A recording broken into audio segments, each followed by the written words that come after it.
بسم الله الرحمن الرحيم الحمد لله رب العالمين اللهم صل على محمد وعلى آله الطيبين الطاهرين السلام عليكم ورحمة الله وبركاته أما بعد قال الله سبحانه وتعالى في كتابه الكريم أعوذ بالله من الشيطان الرجيم وأمر أهلك بالصلاة واصطبر عليها لا نسألك رزقا نحن نرزقك والعاقبة للتقوى.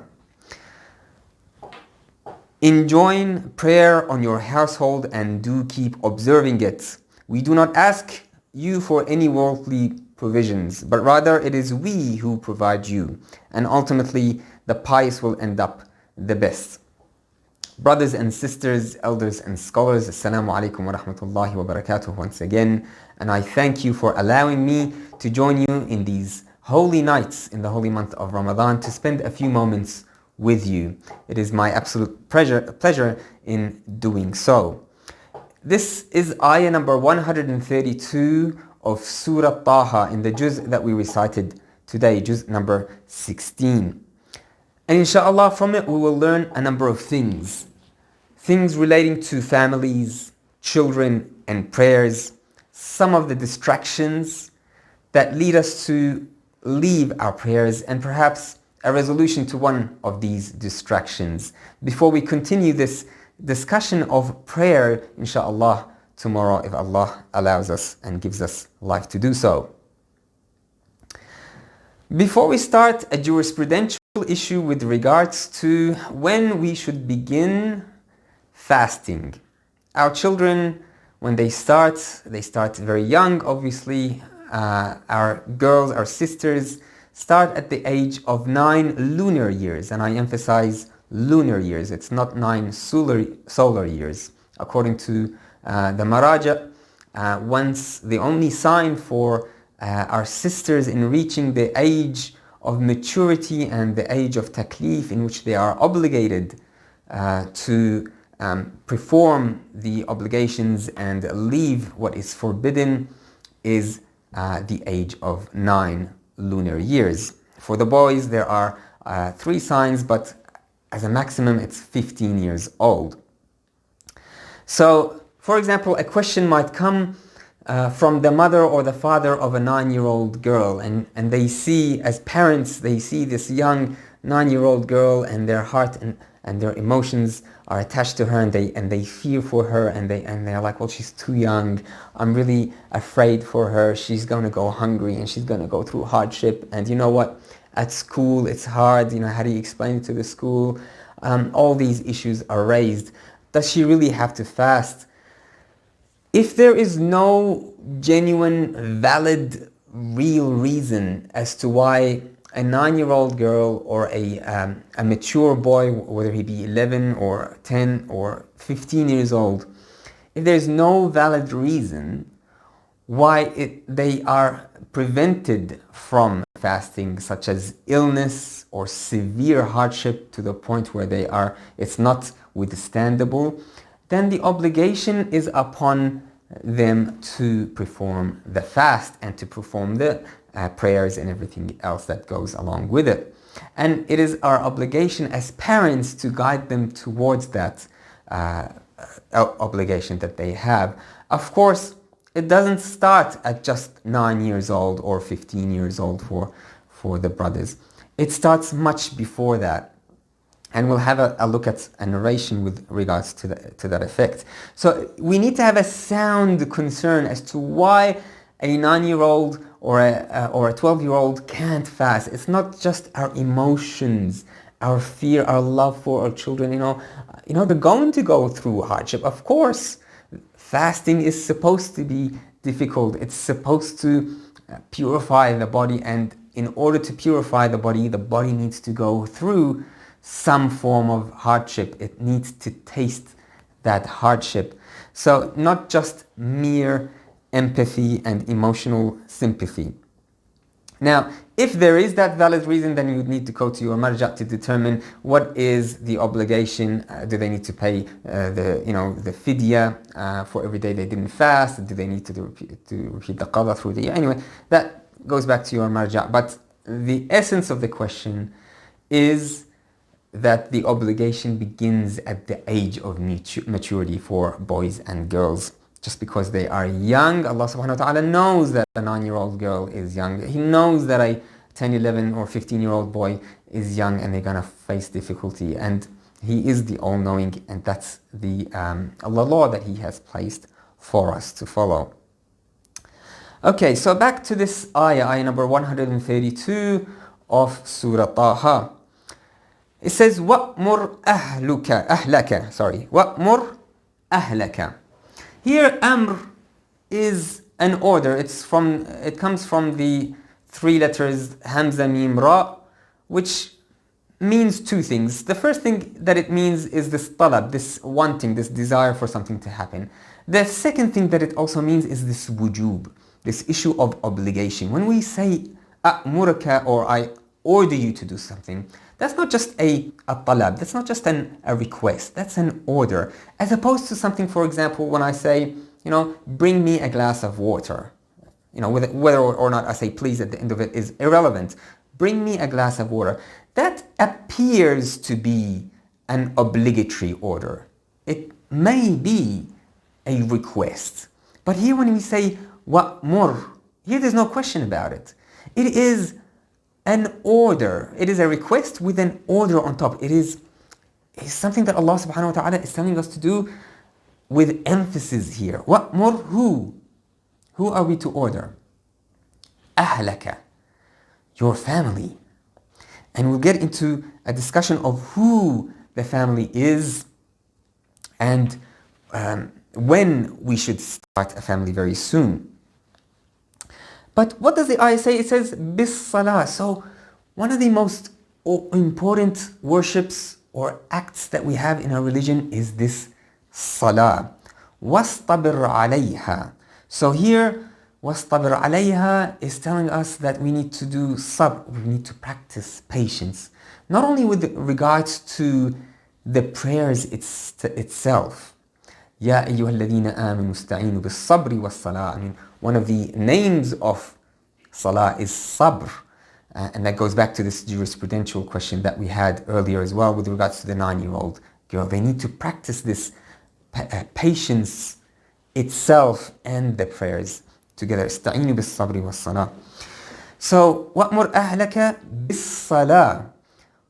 Wastabir alayha. And be patient with regards to the prayers itself, as well as the need to order our families, or to encourage and order our families to perform their prayers. Now here, this patience that we need to exercise means that we need to have constancy. We need to constantly, literally, constantly chase our children up, our partners up, our families up. Have you prayed? Did you pray? And of course, the best way to do that is to pray in congregation. If you're not going to a masjid or to a Husayniyah to make your prayers, try to pray it in congregation, because that not only brings the family together, but you also have an opportunity to meet at least a number of times during the day, where you can discuss things between prayers or before prayers or after prayers. So here, لا نسألك رزقا. Here Allah subhanahu wa ta'ala says, we do not ask you for any worldly provision, okay? Rather, نحن نرزقك. Here, we are the ones that we provide you with the provisions. And I want you to keep that in mind for a statement from Sayyid Sistani a little bit later on, when we talk about families and the importance of families. Remember this, نحن نرزقك. We are the ones that sustain you and give you provisions. And ultimately, the pious will end up the best. وَالْعَاقِبَةُ لِلْتَقْوَى. Okay, so a number of things here with regards to our youth and our children, especially in this world that we live in today, with regards to the materialistic and the al-hakum al-takathur, this constant consumer society that we have, constantly buying new material things, and this the mortgages that we have, the repayments that we have, just basically lifestyle, the way that it is run at the moment. Children have suddenly come into the equation with this lifestyle, and they've become an economic equation. Should I have a child? Can I afford to have a child? Let's put this in the budget and let's see how much I earn. You put it into this little equation, into your Excel spreadsheet. The child is going to cost this much. The first year they're going to have to use this many nappies. Can we afford it? What about formula? And what about school later on in life? Oh my God. And then you see that it's quite expensive to raise a child, and then you say to yourself, perhaps I'm not ready. Perhaps I need to buy a house first. I need to save some money first. And life just happens, time doesn't stop for you until you do these things, and you find yourself older in your life before you actually realize, hang on, the clock is ticking and I don't think I'm going to have time to have children. And what about my career? Whether it's the sister's career or the brother's career, it doesn't matter. And what about my career? Should we have... So suddenly children have become a burden. They've become weight on our shoulders. And the question of whether we have a child or not becomes an economic formula with a result in the end, whether it's worth it or not. But according to the narrations and the teachings of the Quran, that's not the case. Our children are our companions in this life and our capital for the hereafter. When I mean capital here, I mean Ra'sul Mal. When you put an investment down, when you buy, for example, an investment property, or you buy shares in the share market, you have this capital, this amount of money that you put towards the investment for a return on your investment. Now here, a child is a long-term investment. If we're going to talk about economies, children are a long-term investment, and we should be expecting results, not just later in life even, but later in hereafter, in the barzakh, in our prayer, in our graves. For example, they will, insha'Allah, reduce the punishment and the burden and the weight of the grave from upon us. Especially if they, for example, if they do good deeds, right? These good deeds come back to us. So they are investment for the future. Now, just a point to this ayah, when it was revealed, the Prophet ﷺ, after it was revealed for a number of months, and this is in many narrations, including in the books of the Ahlul Sunnah, he would knock on the door of Imam Ali alayhi salam and Sayyida Fatima al-Zahra alayhi salam. Every prayer, he would knock on their door and he would say, As-salah, As-salah, and he would recite Ayat al-Tathir. That in itself has a point that needs to be made in another session. You probably all realize what that point is, of course, Ahlul Bayt and the purification of Ahlul Bayt. But the point here is this consistency in doing amr bil ma'ruf, in joining good and forbidding evil here. And the first of those should be the prayers. And the first to whom you should do this is to your own family. Okay, so in the same juz, if we go back a number of pages to Surah Maryam alayhi salam, where he says, Zakaria, he says, فَهَبْ لِي مِن لَدُنْكَ وَلِيًّا يَرِثُنِي وَيَرِثُ مِنْ آلِ يَعْقُوبَ وَاجْعَلْهُ رَبِّ رَضِيًّا. He says, so grant me. Now remember, Nabi Zakaria alayhi salam was an older man and his wife was an older woman. So more or less they were, they didn't really have much hope of having a child. And so he supplicated and he prayed. He said, so grant me an heir out of your special grace, one that might be my heir and the heir of the house of Yaqub alayhi salam, and make him Lord, one that will be pleasing you. Here, Allah subhanahu wa ta'ala is telling us this story of Nabi Zakaria alayhi salam and the supplication that he has for his children in regards to what blessings they come. They are not a burden. And another fine point here is our raising of our children actually starts way before they are born. Not only way before they are born, before they are even conceived. We are supplicating for this child. We are requesting Allah subhanahu wa ta'ala to make him and her min as-salihin. as opposed to other thought processes or other ideologies where the raising of the child perhaps starts maybe when they're 3 or 4 years old, when they get into school, maybe even after school, maybe when they're 13 or 14, when they start doing things wrong, when we start to punish them for the wrong, maybe that's when we start raising. No, in Islam, it starts much earlier. In Islam, Allah subhanahu wa ta'ala and the narrations tell us and guide us that when we are raising the child, we are raising them even before day one, before conception even, is when we start raising our children. They are al-baqiyat as-salihat. They are our reward and our future insurance in the grave of barzakh, as I said. So, from the narration also, the Prophet Muhammad sallallahu alaihi wasallam, from Imam Sadiq alayhi salam, this is in Al-Kafi, if you go to juz number 6, page number 3 and 4.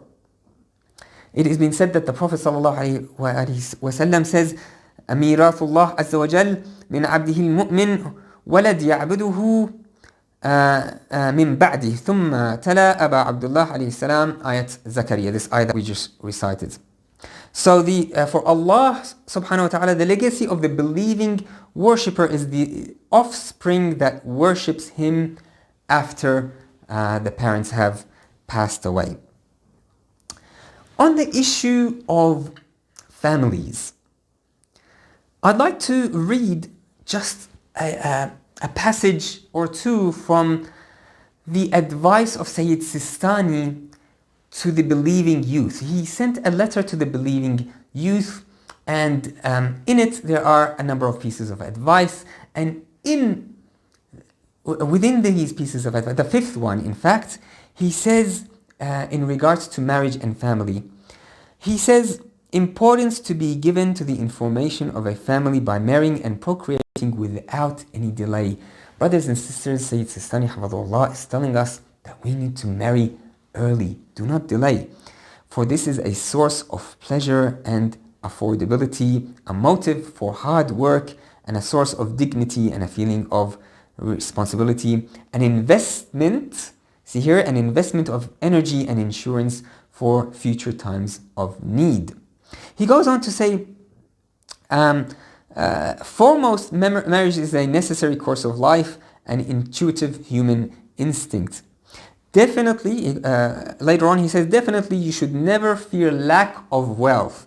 Now remember this part of the ayah that I said to you, that keep it in mind. Let's bring it back here. نَحْنُ نَرْزُقُكَ. We are the one that's bring you sustenance. Allah subhanahu wa ta'ala is the one that brings you sustenance. So do not ever fear that, okay, if I'm going to get married here, how am I going to afford my wife? How am I going to afford a living?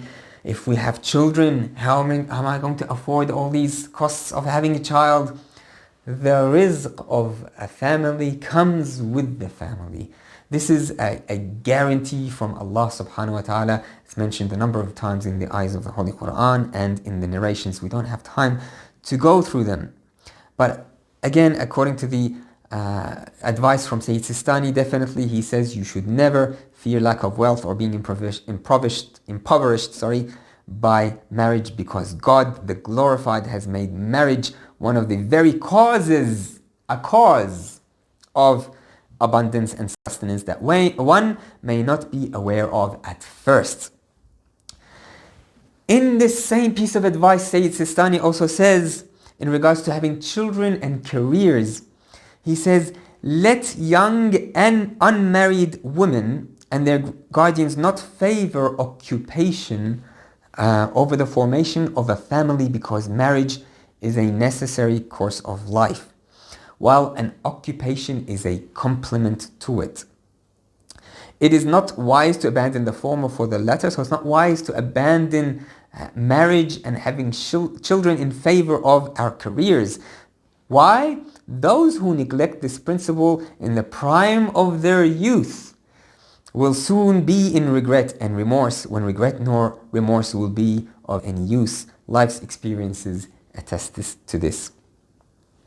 There are other pieces of advice in the letter of Sayyid Sistani that relate to this ayah and relate to marriage, and I'd encourage you to go and have a read of it. Now, Okay, so we are now of the understanding that marriage is important, children are important. Let's say we now have a child. When should we start with this prayer? When should we start to do this amr with regards to prayer? Should we wait until they're 9 years old, or should we start earlier than that? With regards to sisters and with regards to brothers, should we wait until they're mature or not? As I said previously with regards to last night's session with Namaz al-Shab or the night vigil, it's not that we should wait for us to become Ayatollah Behjats and Ayatollahs, these Urraf in our scholarly circles. We shouldn't wait to become these people before we start performing these prayers. No, we should start before that. And likewise, you might say, well, don't forget the night vigil. Let's just talk about hijab. Let's talk about the prayers. They're not even doing that. What do we do here? You're talking about Namaz al-Shab. We're talking about the fundamentals, the basics of Islam. You see, brothers and sisters, raising the child starts way before conception. As they are born, how they see the family interact with each other, how they see the family interact with Allah subhanahu wa ta'ala, how they pray, how they recite the Quran, how they treat how the husband treats the wife and how the wife treats the husband, and how the parents treat the children. This all has an effect. This is all part of tarbiyat, all part of raising a child. A narration from the Prophet sallallahu alaihi wasallam, it says, order your children to pray from 7, right? وَهُمْ أَبْنَاءُ سَبْعٍ. Here it says, order them, وَهُمْ أَبْنَاءِ سَبْعٍ. When they turn 7 lunar years, start encouraging them and ordering them to pray with you, to stand with you in congregation. Now here it says, and put pressure on them. Okay? وَضْرُبْهُمْ عَلَيْهَا وَهُمْ أَبْنَاءُ عَشْرٍ. And put pressure on them from 10 onwards, from 10 years and onwards. Do not wait until they are mature. You don't need to wait for that. Start this amal, this action, first yourself. We need to be, as a parent, we need to be the ones showing, role modeling. They will do only what you do.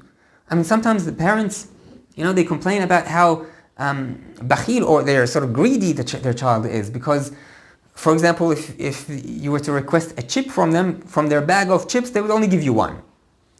Okay, so you ask the parent.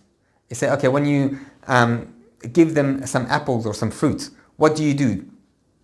The parent would say, well, I would take the apple and I would cut it up and I would give it to them. I said, well, that's why the child is like that. They don't have a choice. They get given this one piece of apple without choice, without having a say in anything. So they also replicate, they also give you this one chip, they've chosen it, they give you the chip, the smallest one maybe, or the biggest one, depending on their state of mind on the day. So they would give it to you. They're replicating everything you do. So when you give them the fruit, perhaps give it to them with karama, with generosity. Here, have a choice. Let them make a bit of a mess. It's okay. So they would then choose from this abundance, and in return they would replicate that with you as well. In prayers it's the same thing. In fasting it's the same thing. In giving charity it's the same thing. See, it's good to give charity in secrecy. But when it comes to your children, show them that you are giving charity. When you're giving the charity and there's a beggar on the street, give it in their hands. Let them give charity to the poor. Let them see this happening.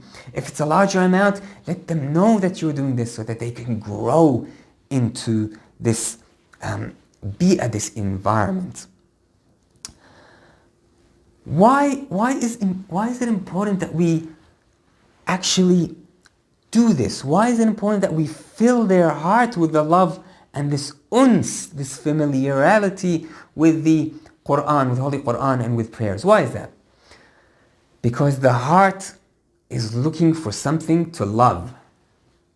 See, the heart, we were created to love. The heart is created, it has this space that it needs to be filled with love. Now, if you don't fill that space with the right things, what happens? They will look for something else to fill it with. They will look for other characters, other role models to replicate and duplicate their actions in order to fill that void in their heart. If you don't give them the right things or the right resources to fill that heart with love, for them to have ishtiyaq, to love that thing, then they will go and look for something else.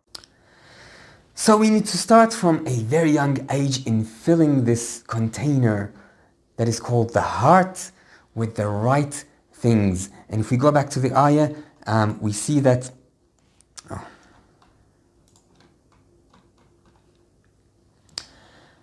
so we need to start filling this heart from a very young age with the correct things, with the correct things to love, with the correct items to love, with the correct role models, with the Holy Quran, with the Salah. وَأْمُرْ أَهْلَكَ بِالصَّلَاةِ وَاصْطَبِرْ عَلَيْهَا. This goes back to the ayah, is that we need to order our families with this prayer so that they can grow familiar with it and love it and fill their heart with that love before it's too late and other things fill the heart with it.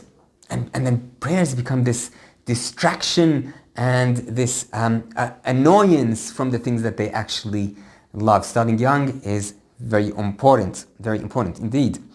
Now, we'll end it there. Inshallah, tomorrow we will go into this discussion about what it is that might distract us from prayers, and we'll go back and perhaps consider what things we can do to resolve one of these distractions, one of these causes of this lack of desire to pray, this lack of motivation to pray.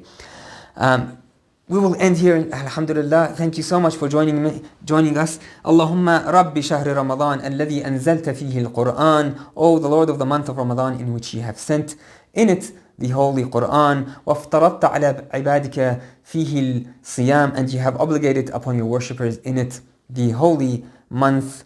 صَلِّ عَلَى مُحَمَّدٍ وَآلِ Muhammad. Your praise be sent upon Muhammad and his purified household, alayhim salam.